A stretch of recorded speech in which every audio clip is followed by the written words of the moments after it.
So tonight I watched a documentary that I saw part of when I was in fashion school. Believe it or not, once upon a time, I was in fashion school. I wanted to make menswear. I love men in suits. I love making pants. It's a favorite thing of mine. I did not stick to fashion school though. So I saw a few scenes from this film in my history of fashion class, but I somehow never got around to watching the entire documentary. This being Jennie Livingston's Paris is Burning from 1990. So I couldn't let this year, like finish off and not see this movie. It's on Netflix. Like that would just be preposterous. So I watched the whole thing.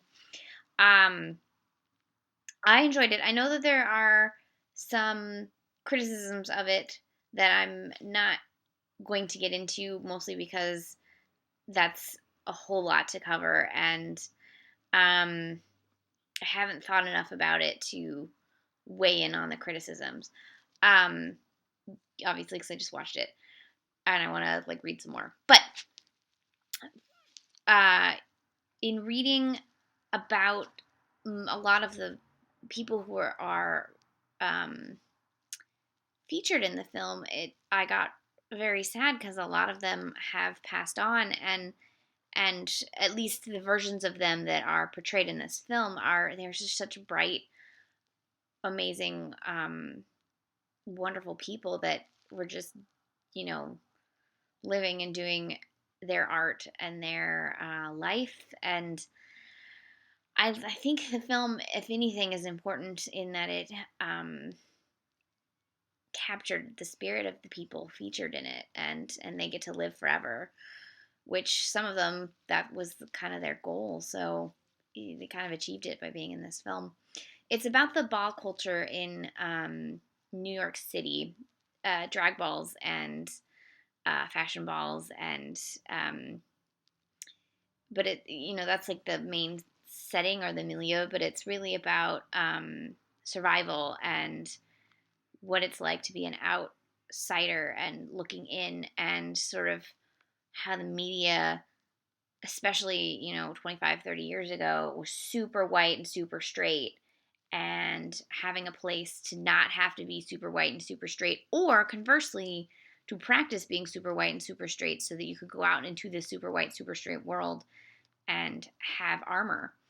Um, and I think it's sort of fascinating to watch it 25 years later, because there are aspects of what these people were striving for that we've achieved, and then there's other aspects that are we're still not even fucking there yet. And it's like part of it is great because it's like, yes, I can walk around with a mohawk, and alternative ways of being aren't really alternative anymore. They're just ways of being, and the status quo, as it were, is sort of shifting to being accepting of all kinds of people and sexualities, and the fluidity of gender, and the fact that there aren't just two genders, and that there aren't just two sexualities, and that there is a variation amongst everything, and that's okay.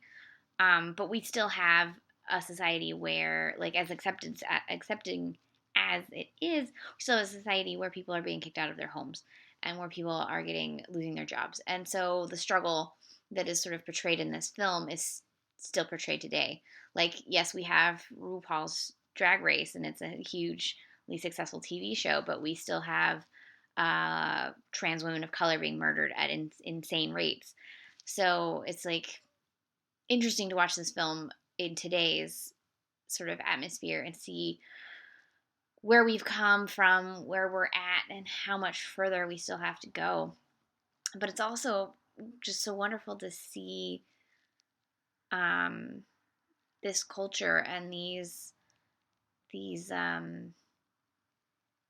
amazing people just expressing themselves in the best way they know how, and in a way that really means something to them. I thought that was sort of amazing. However, when I got to the voguing part, I kept thinking, how, like, did Madonna, like, go to these balls and then steal it? Like, is that, like, they had their this dance, and it was this very important sort of way of fighting without fighting. And then Madonna turns it into this like dance craze, and then like everyone's doing it. I don't know. That just seems, I guess, how it works actually. But I couldn't help but think about that during that whole section. This is a great film. It's a great documentary. It was put out by Miramax at the time and is now, I'm not sure if it's on DVD anymore. It was for a while, but it's probably out of print again. I'm surprised this isn't like a Criterion release. This seems like the kind of thing like Criterion or Kino or somebody would pick up. Came out in 1990. It was filmed during the late 80s. It's got a lot to say, and there's a lot to say about it. I feel like you could just like teach a million classes about just this one film from so many different aspects. This is why I studied, so I did fashion design at one point in my master's program, and I have a master's degree in screenwriting, but my undergraduate is in comparative literature, which for me was sort of a mixture of books, theater, art history, poetry, and film, and mixing it all together. And so I always look at everything sort of, how can I, from that mindset. I love that major. Go to Berkeley, study comparative literature. You'll enjoy it, I promise. Anyways, where was I going with that? So this was Jennie Livingston's Paris is Burning. It's from 1990. It's on Netflix. My only complaint about the version that's on Netflix is every time they said a swear word like fuck or pussy, they bleeped it. They literally typed in bleep in the closed captioning. They normally don't do that on Netflix, so I don't know what was up with that, but censoring is not good.